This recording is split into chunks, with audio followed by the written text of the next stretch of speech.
Hello friends, welcome back to our channel. இந்த வீடியோல நம்ம என்ன பார்க்க போறோம்னு பார்த்தோம்னா ஜூன் 22 கான கரண்ட் அஃபேர்ஸ். ஃபர்ஸ்ட் ஒன் பார்த்தோம்னா புற்றுநோய் மருந்து தயாரிக்க பயன்படும் அரிய மண் தாதுக்கள் எதிலிருந்து கண்டறியப்பட்டுள்ளன.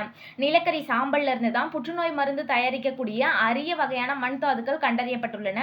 உலகினுடைய இரண்டாவது மிகப்பெரிய நிலக்கரி உற்பத்தியாளராக இந்தியா திகழ்கிறது. ஐந்தாவது மிகப்பெரிய நிலக்கரி இருப்பை கொண்ட நாடாக இந்தியா திகழ்கிறது. உற்பத்தியாளர் அப்படின்னு பார்த்தோம்னா செகண்ட் பிளேஸ், இருப்பு அதாவது நிலக்கரி இருப்பு கொண்ட நாடு அப்படின்னு பார்த்தோம்னா ஐந்தாவது மிகப்பெரிய நாடு இந்தியா. அடுத்து வந்தே பாரத் ரயில் முதலில் எந்த பெயரில் தயாரிக்கப்பட்டது? ரயில் 18 அப்படின்ற நேம்ல தான் வந்தே பாரத் ரயில் வந்து ஃபர்ஸ்ட் தயாரிக்கிறாங்க. இது தன்னுடைய முதல் சேவையை எந்த ஆண்டு எந்த நகரங்களுக்கு இடையில தொடங்கினாங்க அப்படின்னு பார்த்தோம்னா புதுடெல்லிக்கும் வாரணாசிக்கும் இடையில தான் வந்து ரயில் சேவையை தொடங்கினாங்க. 2019 வருஷம் வந்து தொடங்கினாங்க. அடுத்து பார்த்தோம்னா தமிழக பள்ளி கல்வித்துறையின் எந்த 3 திட்டங்களுக்கு ஸ்கோச் விருது வழங்கப்பட்டுள்ளது? டிஎன் ஸ்பார்க்குக்கு வந்து தங்க விருது, அடுத்து மாதிரி பள்ளிகள் திட்டத்துக்கு வெள்ளி விருது, வெற்றி பள்ளிகள் திட்டத்துக்கு வெள்ளி விருதுகள். இந்த 3 திட்டங்களுக்கு தான் வந்து ஸ்கோச் விருது வந்து வழங்கியிருக்காங்க. டிஎன் ஸ்பார்க் அப்படின்றது 6 முதல் 9ஆம் வகுப்பு வரை பயிலக்கூடிய மாணவர்களுக்கு செயற்கை நுண்ணறிவு, ரோபோட்டிக்ஸ், அதிநவீன கணினி சார்ந்த சில தகவல்கள்லாம் கொடுத்து அவங்கள வந்து ட்ரெயின் பண்ணுறது தான் வந்து இந்த டிஎன் ஸ்பார்க் திட்டம். அடுத்து மாதிரி பள்ளிகள் திட்டம் அப்படின்றது என்னன்னா மாணவர்களுக்கு வந்து நல்ல தரமான கல்வி, அதே மாதிரி வந்து போட்டித் தேர்வுகளில் போட்டியிட்டு அவங்க வெற்றி பெறக்கூடிய அளவுக்கு அவங்களுக்கான பயிற்சி எல்லாமே தரது தான் வந்து இந்த மாதிரி பள்ளிகள் திட்டம். மாதிரி பள்ளிகள் திட்டத்தில் வந்து ஸ்கூல் பசங்க வந்து அங்கேயே தங்கி அதே மாதிரி அங்கேயே ஃபுட்டு எல்லா அகாமடேஷனும் அவங்களே பார்த்துப்பாங்க. அதே மாதிரி கிளாஸ் ரூம்ஸ்லாம் வந்து பார்த்தோம்னா அதிநவீன ஒரு கிளாஸ் ரூம், அதாவது ஸ்மார்ட் கிளாஸ் ரூம்ஸாக இருக்கும். அதுதான் வந்து மாதிரி பள்ளிகள் திட்டம்.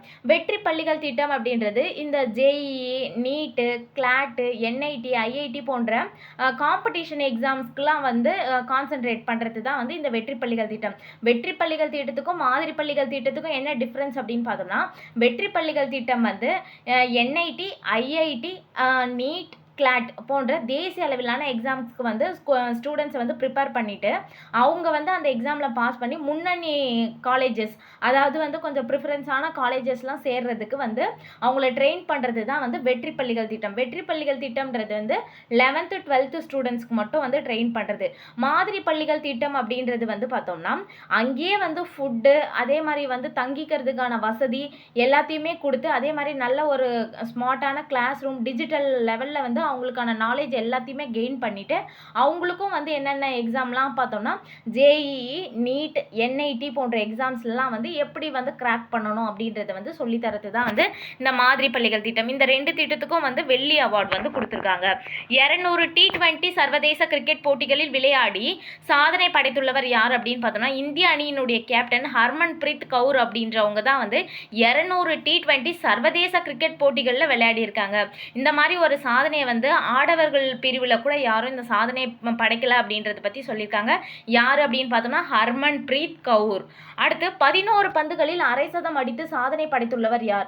வைபவ் சூரியவன்ஷி தான் வந்து 11 பந்துகளில் அரை சதம் அடித்து சாதனை படைச்சிருக்காரு. இதற்கு முன்னாடி இலங்கை வீரர் கௌசல்யா வீரரத்னே 12 பந்துகளில் அரை சதம் அடிச்சிருந்தாங்க. அவங்கள ஓவர்டேக் பண்ணி இப்போ இவங்க வந்து பார்த்தோம்னா வைபவ் சூரியவன்ஷி 11 பந்துகளில் அரை சதம் அடித்து சாதனை படைச்சிருக்காரு. அடுத்து சிங்கப்பெண் சிறப்பு அதிரடிப்படையின் செயல்பாடுகளை மேலும் வலுப்படுத்தும் வகையில் அதன் பிரத்யேக உதவி எண்ணாக எதனை அறிவித்துள்ளது அப்படின்னு பார்த்தோம்னா 1091 அப்படின்ற பிரத்யேக எண்ணை தான் வந்து அறிவிச்சிருக்காங்க. மாநில அவசர கால உதவி எண் 112 உடன் இந்த எண் வந்து இணைக்கப்பட்டிருக்கு அப்படின்றாங்க. அடுத்து மத்திய மாநில உறவு குறித்து ஆராய உச்சநீதிமன்ற முன்னாள் நீதிபதி சூரியன் ஜோசப் குழு எப்பொழுது அமைக்கப்பட்டது? ஏப்ரல் 2025 வந்து அமைச்சாங்க. இப்போ ஏன் இதை பற்றி பார்க்குறோம்னா இவங்க வந்து அறிக்கையை வந்து சமர்ப்பிச்சிருக்காங்க. 2026 அறிக்கையை சமர்ப்பிச்சிருக்காங்க. ஏறத்தாழ 54 அரசியலமைப்பு சட்ட திருத்தங்கள், 7 சட்ட திருத்தங்கள், அதாவது வந்து அரசியலமைப்பு சார்ந்த சட்ட திருத்தங்கள் 54, சாதாரணமான சட்ட திருத்தங்கள் ஒரு 7, புது சட்டங்கள் சிலதெல்லாம் கொண்டுட்டு வந்திருக்காங்க. ஒரு புது அட்டவணை எல்லாத்தையுமே வந்து இவங்க வந்து ரெக்கமெண்ட் பண்ணியிருக்காங்க. மத்திய மாநில உறவை ஆராய்ந்த எம்சி செடல்வாட் குழு. இப்போ எம்சி செடல்வாட் குழு வந்து எதற்காக அமைக்கப்பட்டது அப்படின்னு கேட்டாங்கன்னா மத்திய மாநில உறவை ஆராயறதுக்காக 1967 அக்டோபரில் வந்து அறிக்கையை சமர்ப்பித்தாங்க.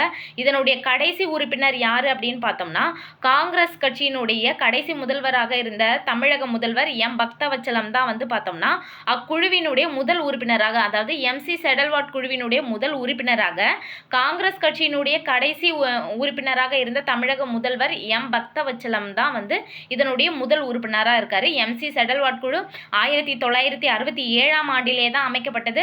1967 அக்டோபர்ல அறிக்கையை சமர்ப்பிச்சிருக்காங்க. அடுத்து, அதிகரித்து வரும் வெப்பத்தின் தாக்கத்தை பல்வேறு துறைகளின் ஒருங்கிணைப்பு மூலம் கட்டுப்படுத்தவும் மக்களின் பாதுகாப்பை உறுதி செய்யவும் தமிழ்நாடு அரசு வெளியிட்டுள்ள திட்டம் யாது? தமிழ்நாடு மாநில வெப்ப செயல் திட்டம் 2026 தான் வந்து வெளியிட்டிருக்காங்க. அடுத்து, சுற்றுச்சூழல் முக்கியத்துவம் வாய்ந்த 1.13 கோடி சதுர மீட்டர் நிலப்பரப்பை வளர்ச்சி பணிகள் மேற்கொள்ளக்கூடாத மண்டலமாக அறிவித்துள்ள மாநிலம் எது அப்படின்னு பார்த்தோம்னா கோவா தான் வந்து சுற்றுச்சூழல் முக்கியத்துவம் வாய்ந்த 1.13 கோடி சதுர மீட்டர் நிலப்பரப்பை வந்து வளர்ச்சி பணிகள் எதுவுமே வந்து மேற்கொள்ளக்கூடாத மண்டலமாக அறிவிச்சிருக்காங்க. யாரு அப்படின்னா கோவா மாநில அரசு. அடுத்து, உலக அறுவை சிகிச்சை தந்தை என்று அழைக்கப்படும் மகரிஷி சுஸ்ருதரின் சிலை எங்கு திறக்கப்பட்டுள்ளது? ஸ்காட்லாந்து தலைநகர் எடின்பர்க்ல தான் வந்து உலக அறுவை சிகிச்சை தந்தை என்று அழைக்கப்படும் மகரிஷி சுஸ்ருதரின் உடைய சிலை வந்து திறக்கப்பட்டிருக்கு. அடுத்து, சர்வதேச ஒலிம்பிக் நாள் என்று அனுசரிக்கப்படுகிறது அப்படின்னு பார்த்தோம்னா ஜூன் 23ஆம் தேதி அனுசரிக்கப்படுகிறது. நவீன ஒலிம்பிக்கின் தந்தை பியர் த கூபர்தென் அப்படின்றவர் தான் வந்து நவீன ஒலிம்பிக்கின் தந்தை. இவர் வந்து 1894 சர்வதேச ஒலிம்பிக் குழுவை நிறுவினார். அதன் நினைவாக சர்வதேச ஒலிம்பிக் நாள் வந்து ஜூன் 23 வந்து அனுசரிக்கிறோம். அடுத்து வந்து அம்மோனியா என்பது என்ன? அம்மோனியா என்பது நிறமற்ற ஆனால் மிக கடுமையான நெடியுடைய ஒரு வாயு ஆகும். இது குளிர்சாதன பெட்டிகள் மற்றும் உர தொழிற்சாலைகளில் பெருமளவில் பயன்படுத்தப்படுகிறது. இந்த வாயு காற்றில் அதிக அளவில் கசிந்தால் அது தீவிர மூச்சுக்குழாய் பாதிப்பு, கண் எரிச்சல், தோலில் கொப்புளங்கள் மற்றும் மரணத்தை ஏற்படுத்தக்கூடிய நச்சுத்தன்மை கொண்டது. சமீபத்தில் பார்த்துருப்போம், அம்மோனியா கசிவு வந்து திருவள்ளுவர் மாவட்டத்தில் வந்து ஏற்பட்டது அப்படின்ட்டு. இந்த அம்மோனியா அப்படின்றது என்னன்னா ஒரு நிறமற்ற ஆனால் ரொம்ப கடுமையான நெடியுடைய ஒரு வாயு அப்படின்றாங்க. இது மெயினாக எதற்கு அப்படின்னு பார்த்தோம்னா குளிர்சாதன பெட்டிகள் மற்றும் உர தொழிற்சாலைகளில் பெருமளவில் பயன்படுத்தப்படுகிறது. இப்போ இந்த இன்சிடென்ட் நடந்தது வந்து பார்த்தோம்னா அது கடல் உணவுப் பொருட்கள், அதாவது இறால்லாம் வந்து பதப்படுத்துறதுக்கான ஒரு தொழிற்சாலை. அங்கே தான் வந்து அந்த குளிர்சாதன பெட்டிகளில் இந்த அம்மோனியா வாயு கசிவு நடைபெற்றிருக்கு.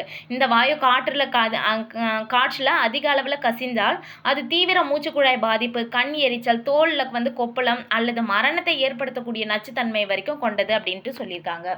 ஓகே ஃப்ரெண்ட்ஸ், இந்த வீடியோ உங்களுக்கு பிடிச்சிருந்தா லைக் பண்ணுங்கள், உங்கள் ஃப்ரெண்ட்ஸ்க்கும் ஷேர் பண்ணுங்கள், மறக்காமல் சப்ஸ்கிரைப் பண்ணுங்கள். தேங்க்ஸ் ஃபார் வாட்சிங்.